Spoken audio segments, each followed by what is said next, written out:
अस्सलाम वालेकुम। मेरा नाम सलमान नसीम है और आप वीडियो एडिटिंग सीरीज़ की 9वीं वीडियो देख रहे हैं।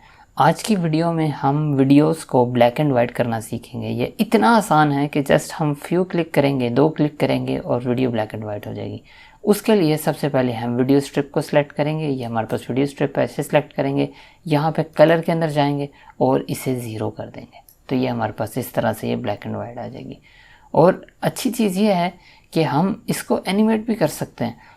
मैं चाहता हूँ कि ये शुरू के अंदर कलर हो और फिर बाद में ब्लैक एंड वाइट हो जाए, तो मैं यहाँ पे एक की फ्रेम लगा देता हूँ 0 के ऊपर और उसके बाद मैं बैक चला जाता हूँ, यहाँ पे चला जाता हूँ और यहाँ जाके मैं 1 दबा के यानी फुल क्वालिटी के ऊपर एक की फ्रेम लगा देता हूँ। अब अगर मैं इसे प्ले करके देखूँगा तो ये कुछ इस तरह से नज़र आएगी।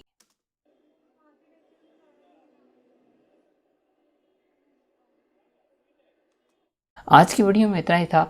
नेक्स्ट वीडियो में इंशाल्लाह हम एडजस्टमेंट लेयर के ज़रिए ये काम करेंगे, जो कि बहुत इंटरेस्टिंग और बहुत ज़बरदस्त है। तो इंशाल्लाह नेक्स्ट वीडियो में मुलाकात होगी।